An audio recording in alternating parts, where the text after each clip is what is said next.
Lesson 183 in A Course in Miracles. I call upon God's name and on my own. God's name is holy, but no holier than yours. To call upon His name is but to call upon your own. A father gives his son his name, and thus identifies the son with him. His brothers share his name, and thus they are united in a bond to which they turn for their identity.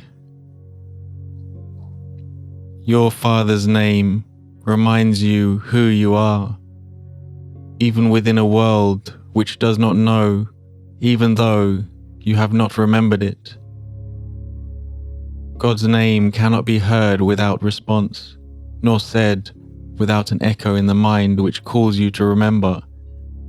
Say His name, and you invite the angels to surround the ground on which you stand, and sing to you as they spread out their wings to keep you safe and shelter you from every worldly thought that would intrude upon your holiness. Repeat God's name, and all the world responds by laying down illusions. Every dream the world holds dear has suddenly gone by, and where it seemed to stand, you find a star, a miracle of grace. The sick arise, healed of their sickly thoughts. The blind can see, the deaf can hear. The sorrowful cast off their mourning, and the tears of pain are dried as happy laughter comes to bless the world. Repeat the name of God, and little names have lost their meaning. No temptation but becomes a nameless and unwanted thing before God's name. Repeat His name and see how easily you will forget the names of all the gods you valued. They have lost the name of God you gave them. They become anonymous and valueless to you, although before you let the name of God replace their little names, you stood before them worshipfully, naming them as gods. Repeat the name of God and call upon yourself, whose name is His. Repeat His name, and all the tiny, nameless things on earth slip into right perspective. Those who call upon the name of God cannot mistake the nameless for the name, nor sin for grace, nor bodies for the Holy Son of God. And should you join a brother as you sit with him in silence and repeat God's name along with him within your quiet minds, you have established there an altar which reaches to God Himself and to His Son. Practice but this today. Repeat God's name slowly again and still again. Become oblivious to every name but His. Hear nothing else.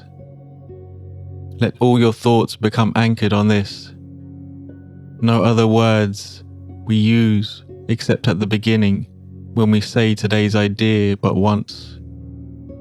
And then God's name becomes our only thought, our only word, the only thing that occupies our minds, the only wish we have, the only sound with any meaning, and the only name of everything that we desire to see, of everything that we would call our own. Thus do we give an invitation which can never be refused, and God will come and answer it Himself. Think not He hears the little prayers of those who call on Him with names of idols cherished by the world. They cannot reach Him thus. He cannot hear requests that He be not Himself, or that His Son receive another name than His. Repeat His name, and you acknowledge Him as sole creator of reality, and you acknowledge also that his Son is part of him, creating in his name. Sit silently and let his name become the all-encompassing idea that holds your mind completely. Let all thoughts be still except this one, and to all other thoughts respond with this, and see God's name replace the 1,000 little names you gave your thoughts, not realizing that there is one name for all there is and all that there will be. Today you can achieve a state in which you will experience the gifts of grace. You can escape all bondage of the world and give the world the same release you found. You can remember what the world forgot and offer it your own remembering. You can accept today the part you play in its salvation and your own as well, and both can be accomplished perfectly. Turn to the name of God for your release, and it is given you. No prayer but this is necessary, for it holds them all within it. Words are insignificant, and all requests unneeded when God's Son calls on his Father's name. His Father's thoughts become his own. He makes his claim to all his Father gave, is giving still, and will forever give. He calls on him to let all things he thought he made be nameless now, and in their place the holy name of God becomes his judgment of their worthlessness.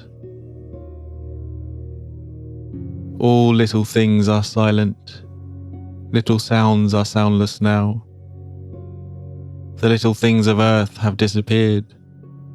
The universe consists of nothing but the Son of God, who calls upon his Father, and his Father's voice gives answer in his Father's holy name.